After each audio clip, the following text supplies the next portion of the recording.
Good afternoon, ladies and gentlemen. Let me try that again. Good afternoon, ladies and gentlemen. I have a very difficult task today to, one, try and shrink a 2-hour presentation into 45 minutes, one. But I think the more pressing problem that I have is how to keep you awake after lunch. So I'll do my best to talk to you today about technology futures and its impact on countries like the Bahamas. I'm going to divide my talk with you today into a couple of functional areas.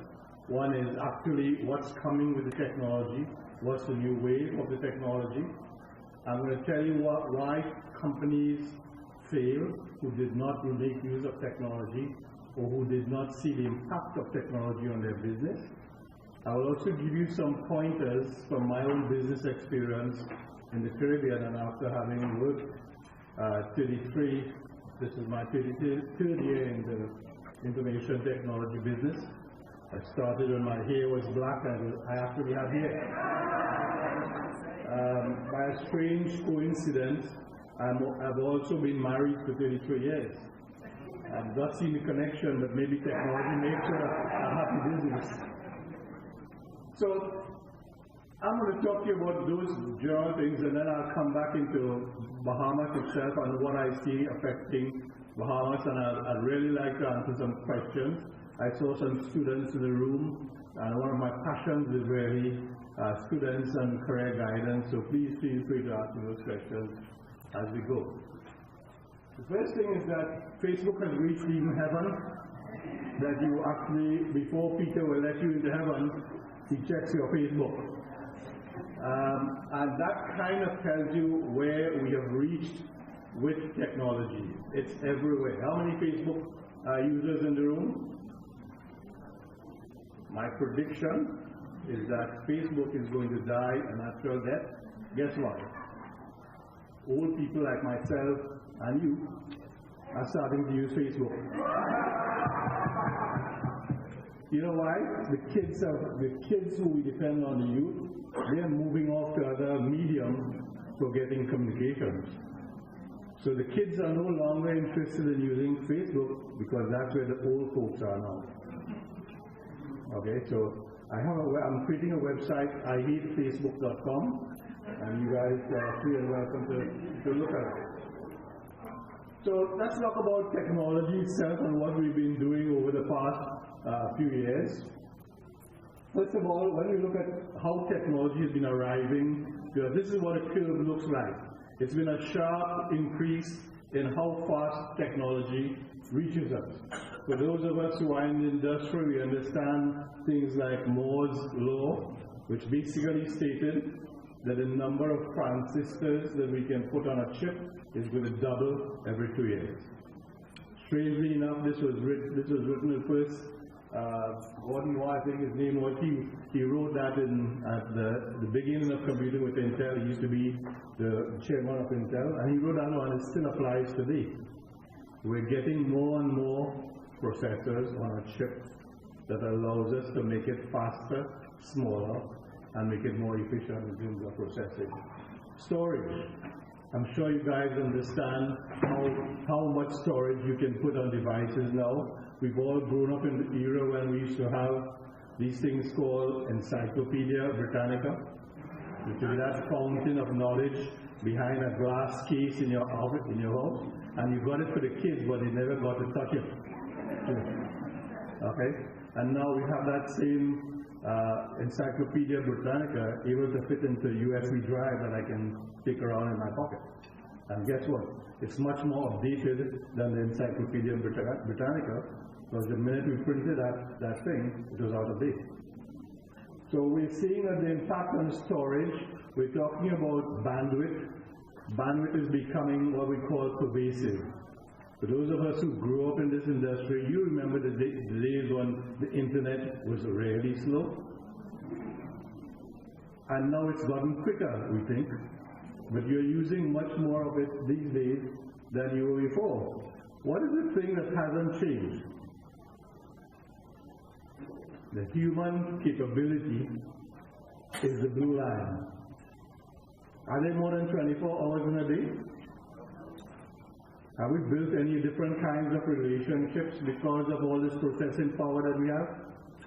The answer is no. So how do we make that distinction between the curve that we're seeing and how fast technology is growing and how far we as human beings can use that technology to become productive? There's a wide gap. I belong to one of the older people who's promised a lot of people in the business world and consumers and parents that we were going to bring technology to you to make you go home 2 or 3 hours earlier because you were able to get work done faster. We promised you the paperless office. We lied. Okay? This is what is happening, and for those of, is there anybody in this room who's going home earlier because of technology? Technology is pervasive. We are waking up in the morning with technology, and we are going to bed at night with technology.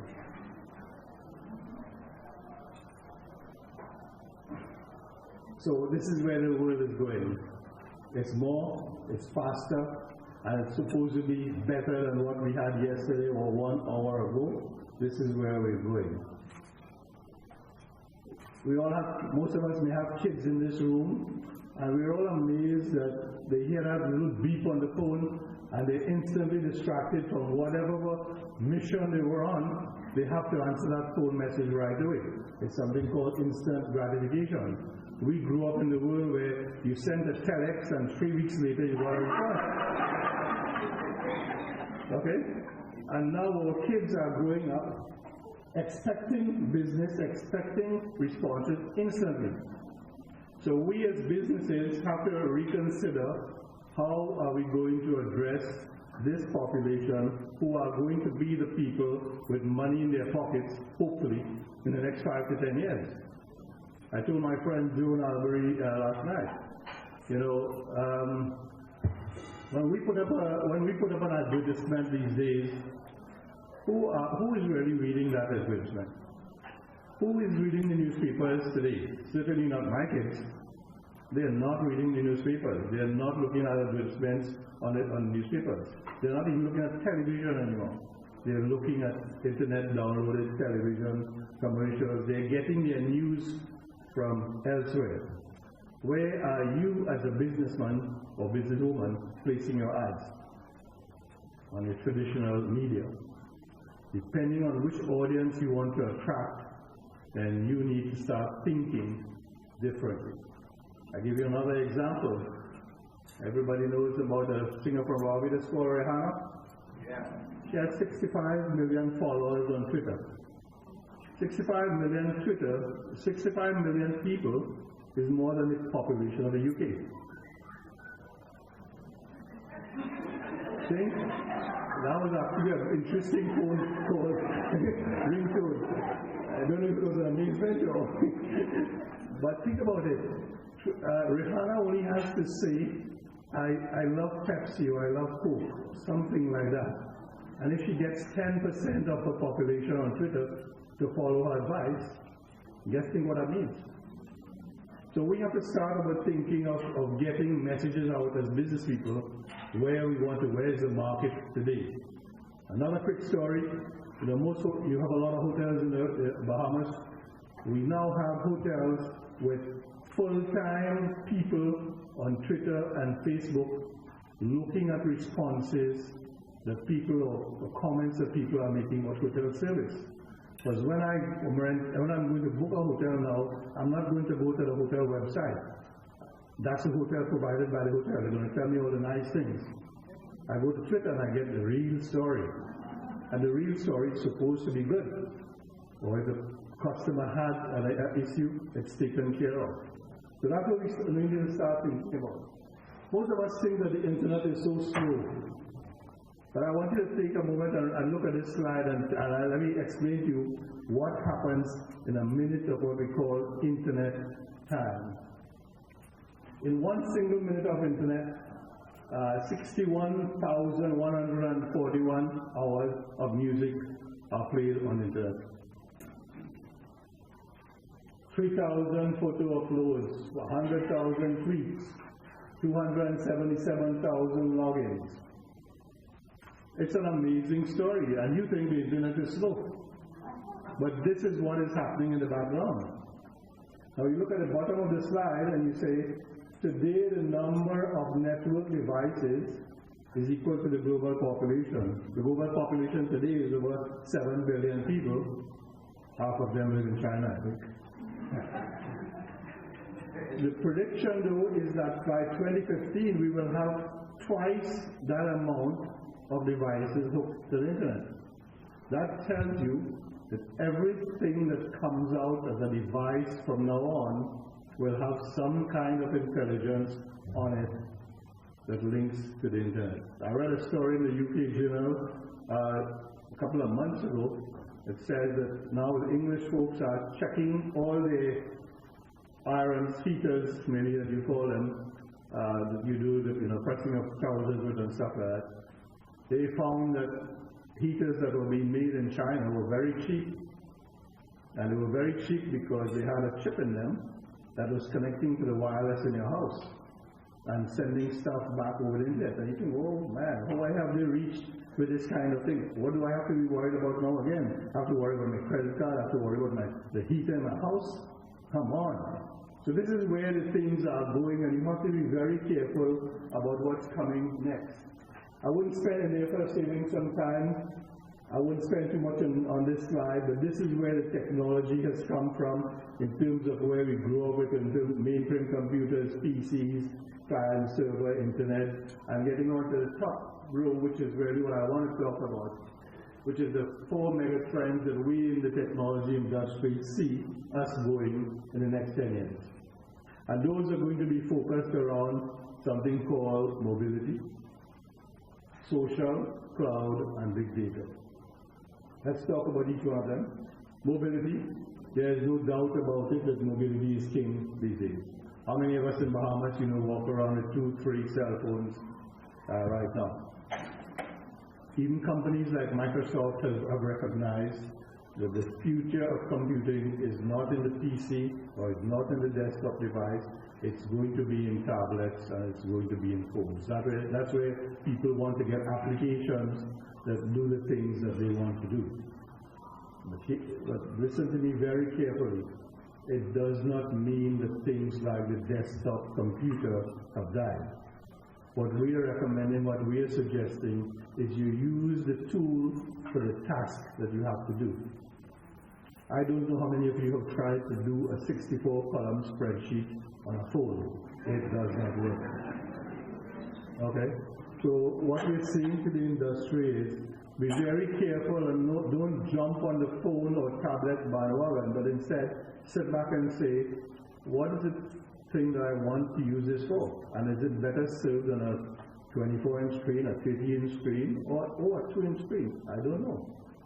But that's where you've got to make the decision on. A lot of us have said, well, I don't need a phone, or I don't need a laptop, or I don't need a desktop computer. I can live on the phone. And yes, you will find people who can accomplish their job using a phone. If I have a route delivery system, people delivering stuff all day, I just need my drivers to have a phone, give them directions, what they're supposed to drop where, and that's it. Maybe read mail. They don't need a full computer in there. Social is the way that we're going to be communicating in the future. We've seen the things that the advent of Facebook and Twitter, and I talked about some of the business uses, but it's going to be the collaboration, how people collaborate in the future.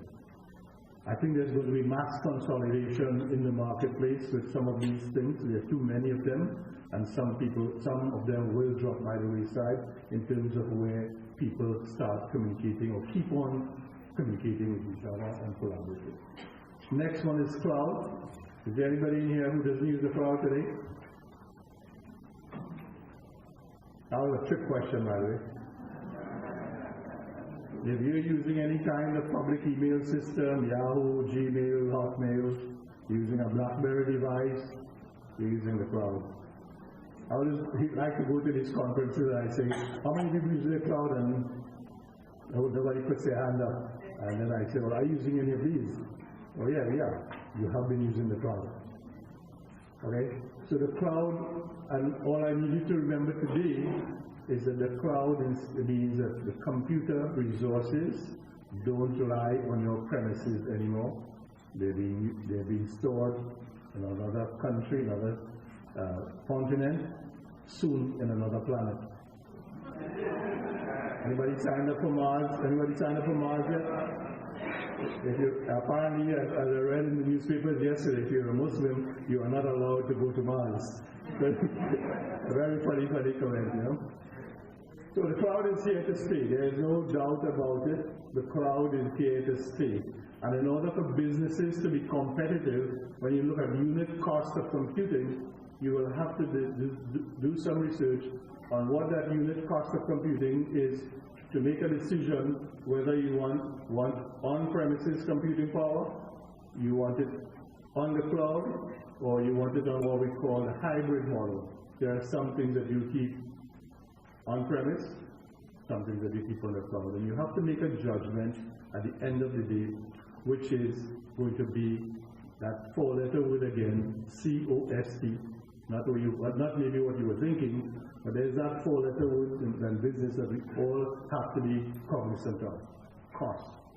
And if I am going to be if I say that if I make a decision that I'm not going to be using the cloud because the cloud is insecure, I don't have control of my data, the guy that you are competing with who's down the street, if he's using the cloud, he just brought his unit cost maybe down and is able to sell the market at a lower price than you. So these are all the things that you have to consider before saying, I will or will not be using this technology. Oh, let's go into big data. I told you that there were 7 billion devices on the planet today. If we're going to move to 15 or 14 billion devices by the year 2014, all of those devices are going to have data on them. They're going to be transmitting data. They're going to be creating information of their applications.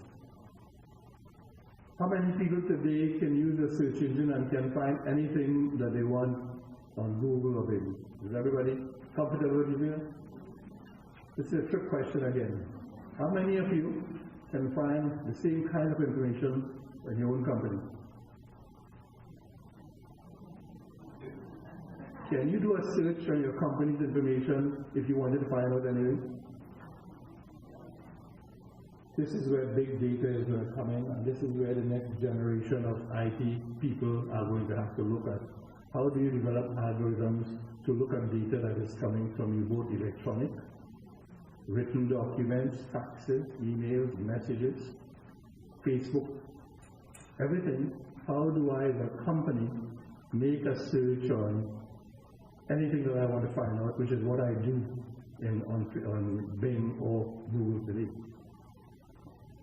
Big data is something that you have to be concerned about because the data in your company is increasing inversely proportional today.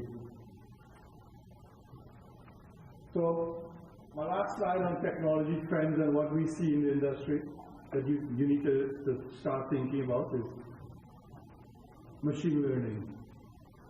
We're starting to see powerful algorithms that based on data that is arriving in a company, decisions are being made by the computer. On the fly, on the run.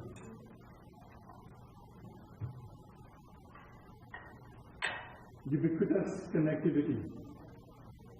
What it is that's different, if I say to you that the connectivity is pervasive, it's everywhere. I walk into this hotel and I can get a wireless access everywhere that I want to, depending. You can't get it in certain parts of the bedroom, but we're connected. We may not be connected at the speeds that we want to be connected at, but we're connected. And that's what I think that countries like Bahamas have to look at if you want to be ahead of the game. Every household in Singapore today is being built with 100 megabyte connection running into the house as part of the wiring. It's not a wireless connection. It's a hardwired connection. Because they have realized that if they're going to be part of the future, video is going to be massive. You'll be using video for everything. And so they're connecting their homes from today with that high-speed connection. And because it's fiber optic, they have the ability to go to whatever speed that they want to go to as the demand grows. I was telling somebody at lunch today, if I'm a tourist and I come to Bahamas and I step off that plane, board, ship, the first thing that I want to do is what? Get my messages. Can I get internet access anywhere and everywhere in Freeport? The answer is probably no. So if we are intending to build businesses and attract businesses to our shores, why something as fundamental as internet access is not free? Free. A nice four-letter word again. You say, well, yeah, but George, we have BTC. They're not going to allow us to do it for free. I say to you, consider if you have a passenger tax system, and the minister this morning said that you had 6.2 million arrivals per year. If you charge 50 cents more on your passenger tax, you would cover the cost of having internet everywhere for everybody. You got access everywhere for everybody. It's just an idea, folks. It's not copyrighted. I'm thinking about things like that because guess what? Your tourist who comes here is going to be a return visitor because he got free internet access. He was able to do Skype anywhere he was. He can do message, everything that he wants to do. He feels at home, although he's not at home. And that's the way I think that we as islands, we don't have a lot of advantages between islands. I go to all of these islands and the craft work is the same, the shops are the same, the t-shirts are the same. I went to Bahamas and all I could afford was this t-shirt. So we're all the same. So what is going to be the distinguishing factor between you and the next chain of islands down the road or down the street or in the Far East? What's going to be different? We have to start thinking like that, and that's where issues like connectivity. I talked about data explosion. We're going to find an ecosystem of computers. There's going to be a computer chip in everything that we do. Let me repeat that. There's going to be a computer chip in everything that we use or do or see. I'm going to show you a video shortly that talks about the glass, your glasses having the computer chip on it. It shows you, and you say, well, George, that's great, that looks like 2020. No, that's last year's technology. Okay? Natural interaction, I said we're going to be seeing a lot of video, we're going to be seeing a lot of touch screen. If you're buying a computer today, whether it's a tablet, whether it's a laptop, whether it's a desktop, and you're not buying a touch screen computer, I advise you to think again. Touch screen computers, the prices are falling, and once you can afford it, that's the way to go. Because guess what? People intuitively can touch things rather than trying to figure out where things are. Intuition. Think about the first time that you went to use an ATM. You instinctively knew what to do with your touch screen. After you kicked it a few times, you got it working. Social computing is what we talked about. Consumerization of IT is another important topic for us because we are seeing a change in the industry now. No longer are people in the computer center saying what are the technologies we have to use for the business. We figured out very late in life that the people who are consumers also work in offices. And if they are comfortable with technology at home, why are they allowed to use that technology at work? Why? Most of your executives have tablets, most of your people have iPads and stuff at home. Why can't they use our device at work if that's what they're comfortable with? Why must they go through a training period to use technology that they're not familiar with, and therefore it decreases the productivity in the office? So this whole consumerization of IT is another huge topic. Now you'll say, well, George, I work in a financial institution. I'm not going to allow every device that's sort of made out there. No, you aren't. You're going to have a list of 10, 5, whatever it is, the number of you. These are the 15 things that we allow you to come to work with.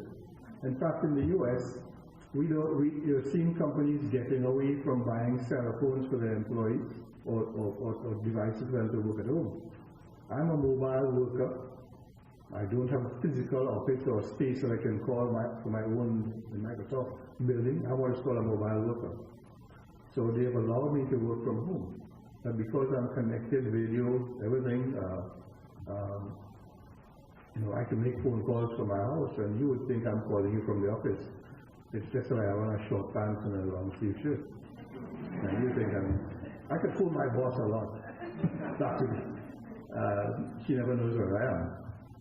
The point is that work is no longer, work is no longer a destination. Work is anywhere you are. So even private sector organizations have to start thinking about, do you judge an employee's productivity by the 8 hours they spend at the job or at their desk? No, we have to rethink that whole process. You know for sure, and I'm sure you can look at the person sitting next to you, and you know that if they're sitting there from 8 o'clock to 4:30 at their desk, they probably got an hour's work done. Real work. So the consumerization of IT is driving a lot of where we're going to go in the future, and we talked about cloud computing enough, so I won't go there. I want to talk a bit about how technology sometimes fuels what we call disruption in every industry. The slide that you are seeing is your eye test for today. You really can't see it, and that's not by design, but it really talks about industry, what was the historic source of lock-in, the sources of disruption, and the example of the disruption. To assist you to show you that your eyesight is not bad, I'll just pick on one of the columns and said, hey, in the retail industry, the historic source of lock-in was always location, location, location. You came in to get the store experience, and you read advertising in the trade journals, the newspapers, all that kind of thing. And here came a disruptive technology that had e-commerce, the ability to buy stuff online, and you had amazing examples of companies who became very, very successful. And the example that I have up there shows you each industry and how people have been able to take technology and disrupt what was a traditional, very successful business. Now there are companies who have survived that. You think about Walmart. Guaranteed low prices is their buzzword. Guaranteed low prices. Because they're so huge and because they're so up to date on technology, there's technology everywhere in Walmart that you don't even see.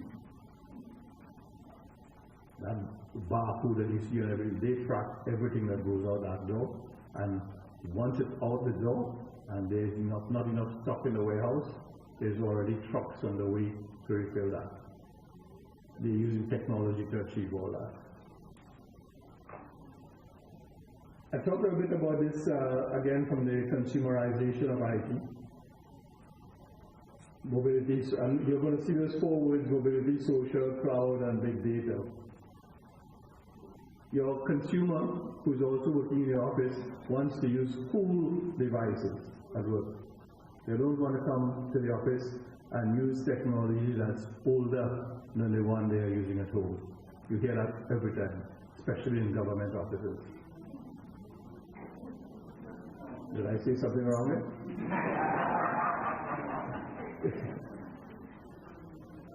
I gave you the example of the cloud and stuff like that, so I'm going to try and take some time here.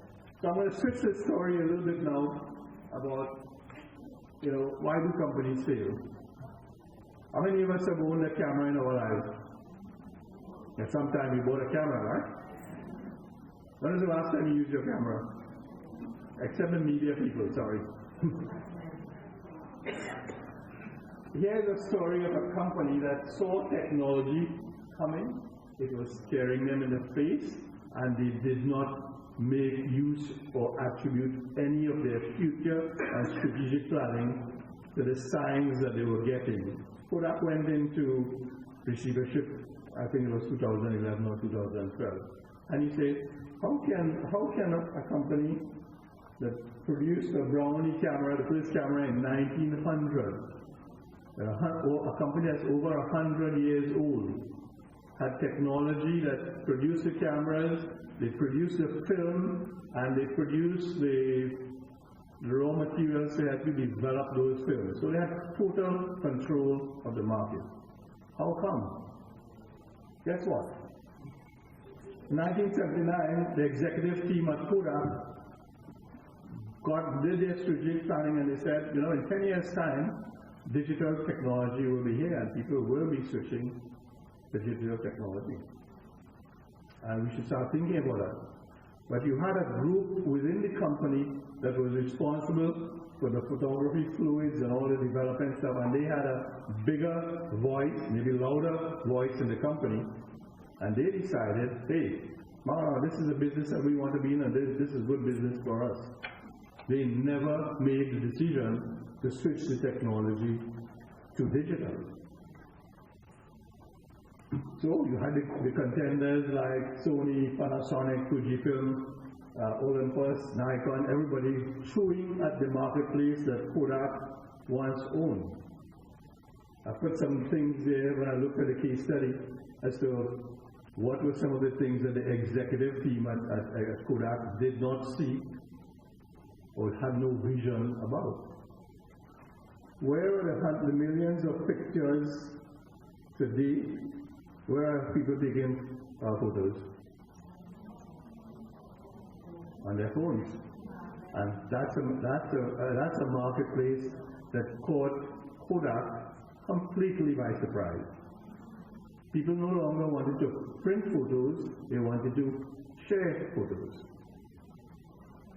So that's why sometimes when you have an established business, if you don't look at what the innovations that are coming in your industry, looking or not paying enough executive attention to changes that are coming. In fact, I'm going to tell you, if you've done your strategic plan this year and you're comfortable with your business for the next 3 years, boy, have you made the wrong strategic plans. And I'll come to talk about that in some buzzwords that I'd like to leave you with shortly. So we understand the story of Kodak. Here was a successful company that absolutely failed, did not get it right. So what is your role as leaders, and how do you adapt and implement technology, and what are some of the things? I want to talk about 3 words: being paranoid. And for those English majors in the audience, there is no word like paranoid. But there is no word like Google in the dictionary either. But everybody knows what it means. When I say paranoid for a company and what makes you a great leader is being paranoid to keep constantly looking over your shoulder, looking around. There is somebody coming to eat your lunch. You just don't know it yet. Be paranoid in your business. Know your competition. Stay ahead of them. Open to change and listening. You've got to listen to not just feedback coming from your own employees. I gave you examples of listening to things like the general electronic media feedback, the things like Twitter, the things like Facebook. That's where you're going to get very honest, unadulterated opinions on the quality of your product. So paranoid is a good word. Be paranoid about your business decision in order to be successful as a leader. Schizophrenic, two-faced.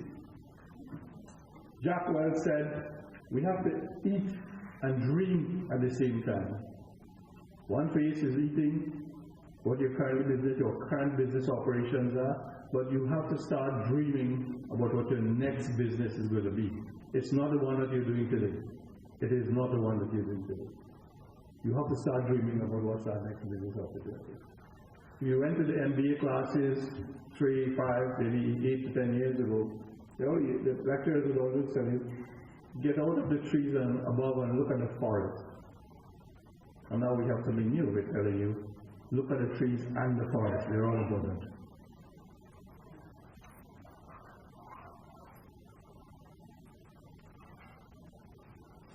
Education. And I've heard a couple of questions in the audience this morning coming about education and where we need to be with education and the whole career. Where should you send your son and daughter today to be successful in the next 2 to 3 years. One of my personal ambitions, as I said, is career guidance. I also do some romance guidance from time to time with careers in the media. I'm available at 480, in case anybody wants either of those. But what IBC is forecasting, and they forecasted this in 2012, and I haven't got the report yet for 2018, but the demand for IT-related positions will grow by 26% annually through 2015, with as many as 7 million cloud-related jobs available worldwide. I attended the University of the West Indies, as you would gather, many moons ago, and nothing that I learned in my computer science degree back then applies anymore. Sad? But it just doesn't. And I can't blame my lecturers or the systems that were in place at that time. But if I am attending a university or school today that's not preparing me for the job of tomorrow, then I'm going to the wrong school, or I have the wrong people administrating that system. And I hear lots of discussions around, oh, well, what about the teachers and stuff like that? I want you to remember a simple rule. Technology is a tool. We still need human beings to operate the tool. It doesn't matter if our kids are all proficient in learning bits and bytes and understanding the computer and they can touch the screen very well. That does not make them educated. Okay? The one on the bottom was what I was most interested, that employers' complaint traditionally is that job seekers lack the training and certifications needed to work in a cloud-enabled world. The United States is looking for 6,000 people right now who are trained in cyber security. They can't find them on the marketplace. They can find plenty of people who are willing to break into their systems. Are there any bugs in this room?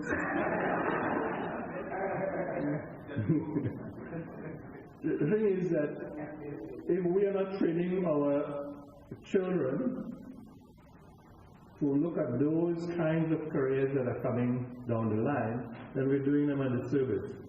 My son, God bless him, he's come to me and said, Dad, what should I be doing? I said, son, I just need to pass your exams. But here are a couple of careers that I see down the pipe that's going to be very much needed, that you'll have almost guarantees of some jobs. It's going to be cyber security, and it's going to be communications. Those are the two things. Now, we can't have 3 billion people trying to do those. Those are the careers that are here for the next 5 to 10 years, easy. But if I'm standing here 5 to 10 years from now and I'm still giving you those 2 career options, then something's wrong with me. Things are changing. If I'm doing a program at the College of Bahamas and I'm still doing systems analysis and programming, somebody needs to be fired. We're training our children for jobs that don't exist anymore. Sounds scary? If I was an accountant, I had trained in the accounting or the financial services field, a debit remains a debit, a credit remains a credit. For the longest while, I know what's a GL, I know what's a trial balance, I know those things. They haven't changed much for the last century. What has changed is my ability to get those things faster. So when I look at the Bahamas, and obviously, as you could have gathered from my bad English or accent, I'm originally from Trinidad. But I have done work with a lot of the governments, a lot of private sector individuals in the Caribbean, from Suriname actually way up to Bermuda. And when I look at the Bahamas in particular, I think we need to revamp some of the things that we're doing and gearing up our children who are coming out of these schools for what's the future. And you're going to say, George, how do I know what the future is? You pay me $20 and I'll tell you. There's no crystal ball, ladies and gentlemen. The future is going to be related around technology. Not that you have to have a technology discipline, but you need to understand how these things work. We need to give our kids access to technology in order to level the playing field. We cannot say that we're going to create a computer lab in the school and we have 1,500 children trying to get us 10 computers. Yeah, that's not the way of the future. We're competing with kids who are coming to the classrooms with computers. We're competing with even in the Caribbean, Trinidad, Guyana, Jamaica very soon are going to issue computers to all primary and secondary school children. Bahamas is not there. But we've got to level that playing field. And that's why sometimes, in my career guidance, I hire students out of the universities, I hire students out of the colleges and stuff like that. I always find that the children who are coming to us from foreign universities are so much better at interview processes and understanding how to speak. And the reason is very simple. They're just more exposed. They're not brighter than our students. They know how to conduct themselves in a presentation or in a chat. My daughter attended a Canadian school, and while she was at school, she was delivering her homework in presentation style. I said she wanted to borrow a projector for me to go do her homework. I said, no. The school is asking you to do a presentation, they should provide you the projector. I mean, that's where the kids are ahead of us, and we in the Caribbean are still thinking about, the blackboard, the chalk, the written copybook kind of homework response. Those days are gone. One thing that I'm very interested in talking to people in the Bahamas, I was very surprised, pleasantly surprised about the number of people that I find who've gone through the system and are now into postgrad, where they're doing online MBAs and online PhDs and stuff. I was impressed. I would say out of the Caribbean countries, I saw Bahamas being a lot ahead and people wanted to further educate themselves. Which is a good sign. The problem is that the number is small. It's a subset. Private and public sector, how much more time do I have? I'm out. The private and public sector, obviously, like every other, different levels of technology usage, the private sector is always going to be ahead of the public sector. Guess why? Because that last bullet there, the government's depreciation cycle is use it until it's broken. Most private sector organizations have 3-year or 5-year type depreciation cycles where they will swap out equipment, because otherwise the really cost of fixing equipment after 3 years or 4 years. We in Microsoft, for example, every year, 1/3 of our devices go out the door. Yes, we take a bigger hit, but we don't have the problem of maintenance and stuff. If your hardware manufacturer is giving you a warranty for 3 years on the device that he sold you, why do you want to keep it for longer than that? These things are easy to read because I'm out of time. I've looked at the Ministry of Education in Bahamas. The IT strategic plan, I think, is a very good one. And I think we're going to be able to go, I think you guys will get ahead of that. Important thing, we need to prepare our students what I call the world of work. We're not going to get by with the present way that we're doing things. Whether that means that we as employers have to bring students on for vacations, give them a small stipend, start them getting ready for the world of work, that's the things that we need to do. In Bahamas, I've talked to a couple of ministers and I've talked to a couple of people in the private sector. One of the things that I see very successful in governments in the Caribbean is having a working group that involves both public sector and private sector to help lead the direction of technology and technology usage standards in a country. I've made this recommendation to many ministers, 2 or 3 governments, but nobody has taken it up yet, so evidently something is wrong with me. So I want to just play one video, and I'm coming to the end of my session, right?